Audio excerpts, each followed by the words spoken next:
Plus two കഴിഞ്ഞ് ഏറ്റവും വലിയ ആഗ്രഹം എൻ്റെ എന്തായിരുന്നെന്ന് അറിയാടാ? ഒന്ന് ടീച്ചറാകണം, കുറച്ച് കുട്ടികളൊക്കെ പഠിപ്പിക്കണം.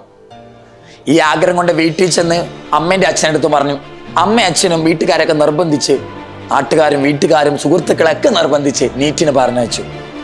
ആദ്യത്തെ കൊല്ലം എന്തൊക്കെയോ ഞാൻ പഠിച്ചു നീറ്റില്, പക്ഷെ എന്തൊക്കെയോ നഷ്ടപ്പെടുകയും ചെയ്തു. രണ്ടാമത്തെ കൊല്ലം വീണ്ടും നീറ്റിന് പോയി എന്തൊക്കെയോ പഠിച്ചു, പക്ഷെ എവിടേക്കോ കുറച്ച് മാർക്ക് കിട്ടി, ഡോക്ടറായി. ഡോക്ടറായിട്ടായിരുന്നു ബാക്കി കഥ പിന്നീട് നടന്നത്. ഡോക്ടറായിട്ട് വല്ല കാര്യമുണ്ടോ? ഇല്ല.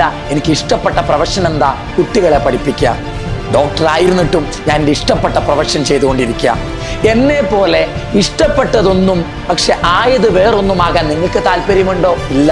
ഞങ്ങൾക്ക് സാറേ ഇഷ്ടപ്പെട്ടതും ഒന്ന് തന്നെ ആയിരിക്കണം, ഞങ്ങൾ ചെയ്യുന്നതും ഒന്ന് തന്നെ ആയിരിക്കണം എന്നല്ലേ നിങ്ങളുടെ ആഗ്രഹം? അങ്ങനെ ഒരു ആഗ്രഹമുണ്ടെങ്കിൽ, നിങ്ങൾക്ക് ഇഷ്ടപ്പെട്ടത് കൃത്യമായി പ്ലാൻ ചെയ്ത് മുന്നോട്ട് പോകാൻ ആഗ്രഹമുണ്ടെങ്കിൽ, നിങ്ങൾ ഈ ജാനുവരി 7-ന് കണ്ണൂരിൽ 15 കൊല്ലമായി മാതൃഭൂമി നടത്തുന്ന ഒരു കരിയർ ഗൈഡൻസ് ക്ലാസ് ഉണ്ട്, ആസ് ദ എക്സ്പെർട്ട്. അതിൽ ഉറപ്പായിട്ടും വരണം. അവിടെ ഈ പരിപാടി ഗ്രാൻഡ് ആയിട്ടാണ് ഈ വട്ടം നടക്കുന്നത്. ഗ്രാൻഡ് ആകാനുള്ള കാരണവും സ്പെഷ്യൽ ആകാനുള്ള കാരണം എന്താണെന്നറിയാമോ? ഈ വട്ടം ഈ പരിപാടിക്ക് ആരും കൂടെ കാണും, എഡ്യൂപോർട്ടും കൂടെ കാണും. നിങ്ങൾക്ക് ഇഷ്ടപ്പെട്ട ടീച്ചറും കുറേ മെൻറ്റേഴ്സും കുറേ ഡൗട്ടുകളൊക്കെ ചോദിക്കാൻ പറ്റുന്ന ഒരുപാട് സെക്ഷനൊക്കെ ഉണ്ട്. ഞാൻ അവിടെ കാണും. എൻ്റെ പഞ്ചാര മുഞ്ചാരകൾ അവിടെ കാണില്ലേടാ, വേഗം പാടാം.